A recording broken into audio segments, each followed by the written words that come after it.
Assalamualaikum warahmatullahi wabarakatuh.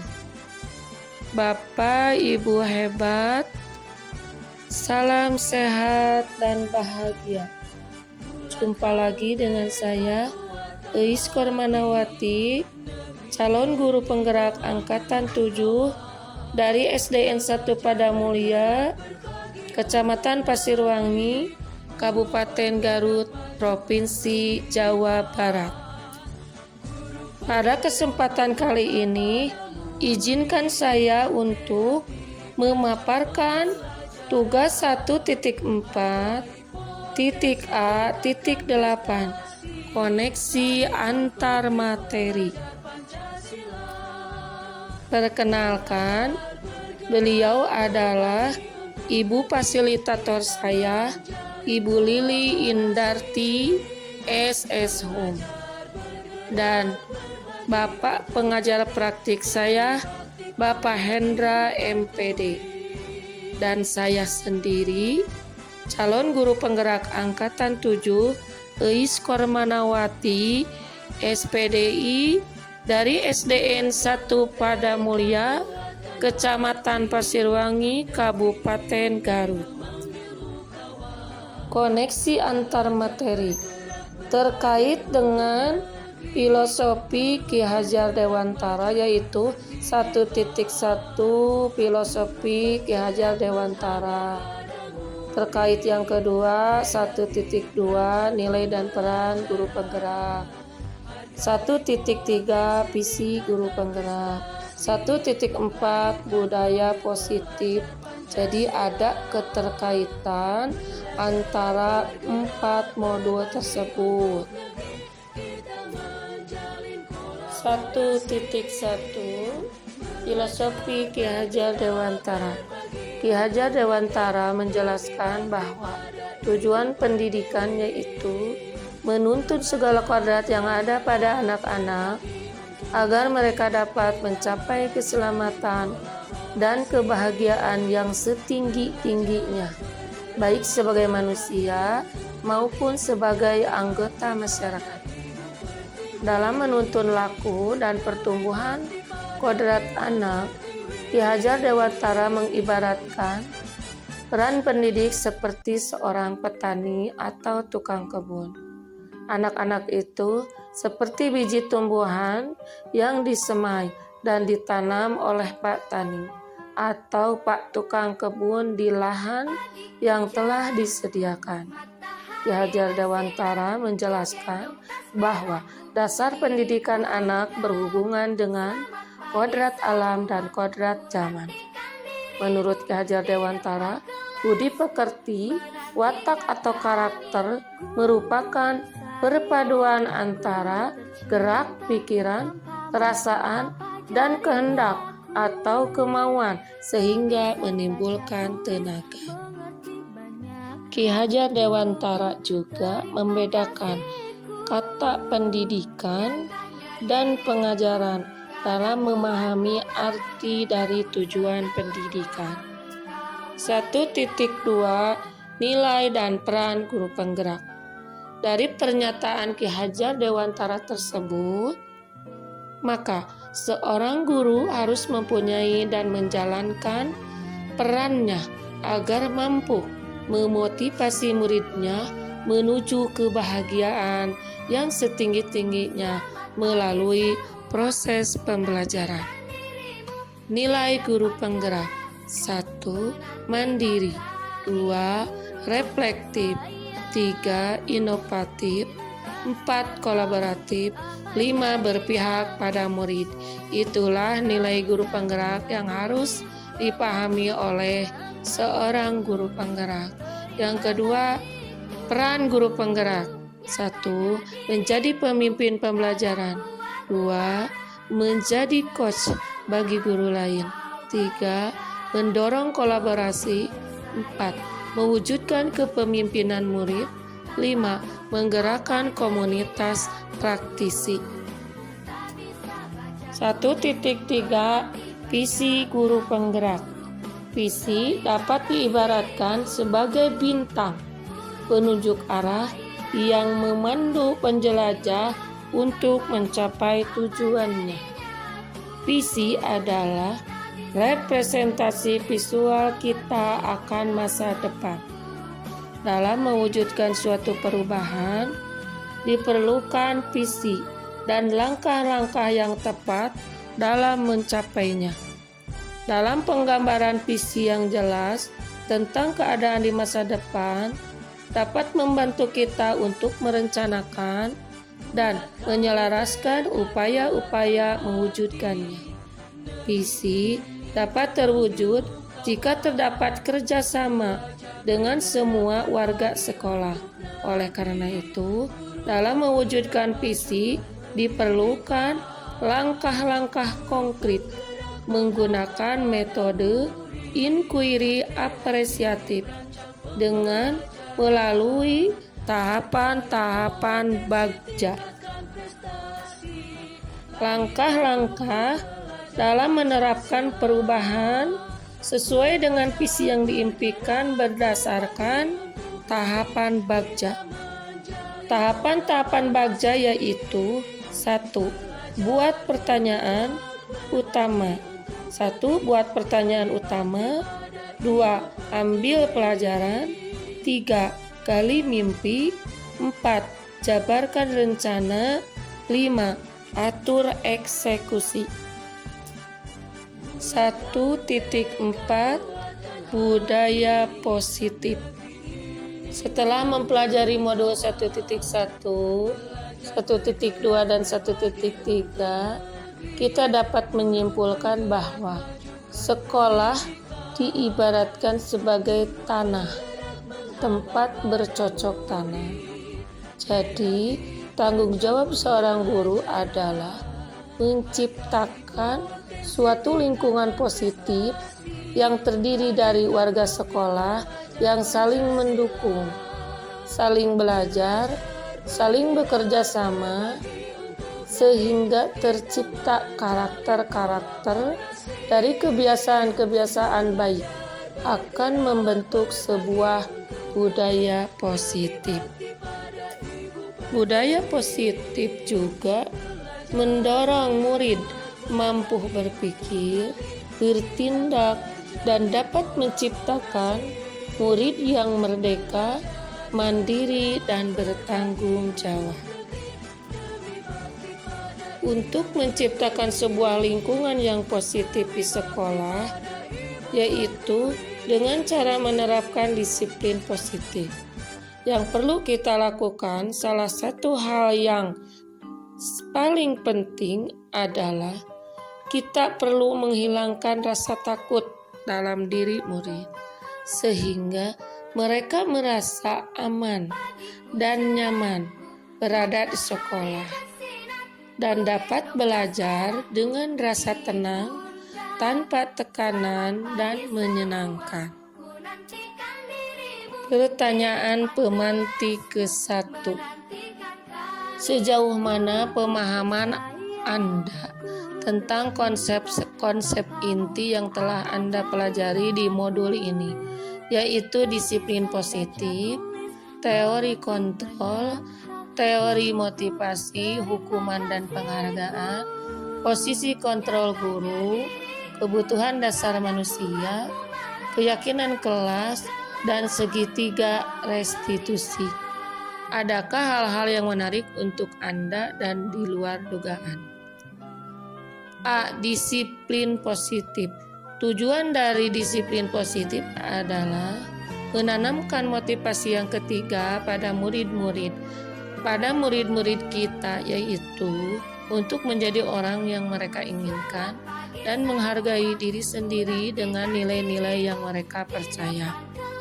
Penjelasan yang kedua yang saya pahami tentang nilai-nilai kebajikan universal. Nilai-nilai kebajikan adalah sifat-sifat positif manusia yang merupakan tujuan mulia yang ingin dicapai setiap individu. Setiap perbuatan memiliki tujuan yang dikemukakan oleh Dr. William Glasser pada teori kontrol 1984. Dan selanjutnya Diane Gosen mengemukakan bahwa dengan mengaitkan nilai-nilai kebajikan yang diyakini seseorang, maka motivasi intrinsiknya akan terbangun sehingga menggerakkan motivasi dari dalam untuk dapat mencapai tujuan mulia yang diinginkan. Pendidikan mengartikan disiplin sebagai bentuk kontrol diri, yaitu belajar untuk kontrol diri agar dapat mencapai suatu tujuan mulia. C. Teori motivasi, hukuman, dan penghargaan. Diane Gosen menyatakan ada 3 motivasi perilaku manusia. 1. Untuk menghindari ketidaknyamanan atau hukuman. 2. Untuk mendapatkan imbalan atau penghargaan dari orang lain. 3. Untuk menjadi orang yang mereka inginkan dan menghargai diri sendiri dengan nilai-nilai yang mereka percaya. Cohen mengemukakan baik penghargaan maupun hukuman adalah cara-cara mengontrol perilaku seseorang yang menghancurkan potensial untuk pembelajaran yang sesungguhnya. Yang keempat, D. Posisi kontrol guru. Posisi kontrol guru ada 5. 1. Penghukum. 2. Pembuat merasa bersalah. 3. Teman. 4. Pemantau. 5. Manajer. Yang kelima yaitu kebutuhan dasar manusia. Kebutuhan dasar manusia ada 5. 1. Kebutuhan bertahan hidup. 2. Kasih sayang dan rasa diterima. 3. Penguasaan. 4. Kebebasan. 5. Kesenangan. F. Keyakinan kelas. Dalam pelaksanaannya, keyakinan kelas ini harus melibatkan peserta didik berdasarkan hasil diskusi curah pendapat bersama murid. Dan menurut Gosen, suatu keyakinan akan lebih memotivasi seseorang dari dalam atau memotivasi secara intrinsik. Yang terakhir yaitu segitiga restitusi. Ada tahapannya dalam segitiga restitusi. Tahapan-tahapan segitiga restitusi yaitu 1. Menstabilkan identitas. 2. Validasi tindakan yang salah. 3. Menanyakan keyakinan. Adakah hal-hal yang menarik untuk Anda dan di luar dugaan? Hal-hal yang menarik bagi saya yaitu dengan mempelajari modul 1.4 ini, saya mampu memahami tentang disiplin positif di sekolah, di antaranya menciptakan anak-anak yang memiliki disiplin diri, sehingga mereka bisa berperilaku dengan mengacu pada nilai-nilai kebajikan universal dan memiliki motivasi intrinsik, bukan ekstrinsik. Pertanyaan pemantik yang kedua, perubahan apa yang terjadi pada cara berpikir saya dalam menciptakan budaya positif di kelas maupun sekolah? Anda setelah mempelajari modul ini. Untuk membangun budaya positif, sekolah perlu menyediakan lingkungan yang positif, aman dan nyaman, agar murid-murid mampu berpikir, bertindak, dan menciptakan murid yang merdeka, mandiri, dan bertanggung jawab. Pertanyaan pemantik yang ketiga, pengalaman seperti apakah yang pernah saya alami terkait penerapan konsep-konsep inti dalam modul budaya positif baik lingkup kelas maupun sekolah? Pengalaman yang saya alami yaitu pada saat saya melaksanakan posisi manajer. Terkadang sikap saya tidak dipahami oleh guru senior saya karena mereka lebih condong ke posisi penghukum. Tindakan saya sebagai posisi manajer harus mampu mengajak mereka untuk berkolaborasi dalam menjelaskan tentang 5 posisi kontrol, terutama menjelaskan posisi manajer. Pertanyaan pemantik yang keempat, bagaimanakah perasaan saya ketika mengalami hal-hal tersebut? Perasaan saya lebih semangat dan tertantang untuk menerapkan posisi sebagai manajer, di mana di posisi inilah murid dapat menjadi pribadi yang mandiri, merdeka, dan bertanggung jawab atas segala perilaku dan sikapnya, yang pada akhirnya dapat menciptakan lingkungan yang positif, nyaman, dan aman. Pertanyaan pemantik yang kelima yaitu, menurut saya terkait pengalaman dalam penerapan konsep-konsep tersebut, hal apa sajakah yang sudah baik? Hal-hal baik yang sudah saya terapkan di lingkungan kelas dan sekolah yaitu disiplin positif, nilai-nilai kebajikan, serta manfaat dari adanya keyakinan kelas yang sudah saya terapkan berdasarkan prosedur pembentukan keyakinan sekolah atau kelas. Pertanyaan yang keenam, adakah yang perlu diperbaiki? Yang perlu diperbaiki di lingkungan sekolah saya adalah merubah warga sekolah atau teman sejawat saya yang masih menerapkan posisi kontrol sebagai penghukum. Saya harus semangat dan mampu mengajak warga sekolah, teman saya untuk melakukan perubahan dengan cara berkolaborasi mengenai pengalaman antara sebagai posisi penghukum dan posisi manajer. Pertanyaan yang ketujuh, sebelum mempelajari modul ini, ketika berinteraksi dengan murid berdasarkan 5 posisi kontrol, posisi manakah yang sering Anda pakai dan bagaimana perasaan Anda saat itu? Sebelum saya memahami modul 1.4 ini, posisi saya sering memakai posisi teman dan pemantau. Pada saat itu, saya merasa yakin akan keberhasilannya, walaupun terkadang anak lebih cenderung tidak menerima guru lain sebagai gurunya. Pertanyaan yang ke-8, setelah mempelajari modul ini, posisi apa yang Anda pakai dan bagaimana perasaan Anda sekarang? Apa perbedaannya?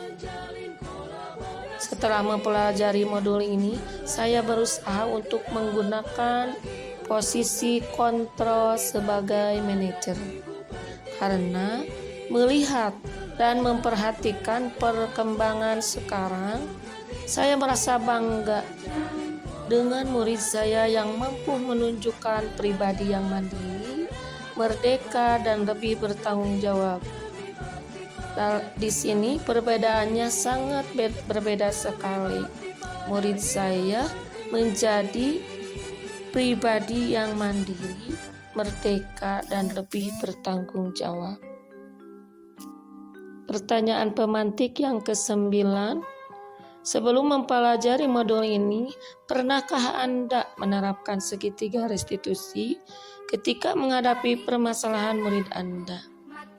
Jika iya, tahap mana yang Anda praktekkan dan bagaimana Anda mempraktekannya? Sebelumnya, saya pernah menerapkan segitiga restitusi, namun di dalam pelaksanaannya tidak sesuai dengan tahapan-tahapan segitiga restitusi. Yang pernah saya lakukan pada tahapan menanyakan keyakinan, di mana saya menanyakan kepada murid untuk tidak melakukan kesalahan lagi dan mencari solusi untuk mempertanggungjawabkan perilakunya. Pertanyaan yang terakhir yaitu nomor 10. Selain konsep-konsep yang disampaikan dalam modul ini, adakah hal-hal lain yang menurut Anda penting untuk dipelajari dalam proses menciptakan budaya positif baik di lingkungan kelas maupun sekolah. Hal-hal yang penting dalam proses menciptakan budaya positif di lingkungan kelas maupun sekolah yaitu mewujudkan kerjasama warga sekolah untuk mengimplementasikan nilai-nilai kebajikan sehingga mampu menciptakan budaya positif di sekolah. Menciptakan suasana sistem kolaborasi bersama warga sekolah untuk memecahkan masalah. Contohnya, dalam mendapatkan sarana dan prasarana sekolah karena sangat menunjang dalam mewujudkan sekolah yang aman, nyaman, dan mendukung proses pembelajaran yang menyenangkan. Itulah hal-hal yang sangat penting dalam menciptakan budaya positif. Sekian dari saya, Ais Kormanawati, calon guru penggerak angkatan 7 dari Kabupaten Garut, Provinsi Jawa Barat. Salam sehat dan bahagia, Bapak Ibu guru hebat, guru bergerak Indonesia maju. Assalamualaikum warahmatullahi wabarakatuh. Terima kasih.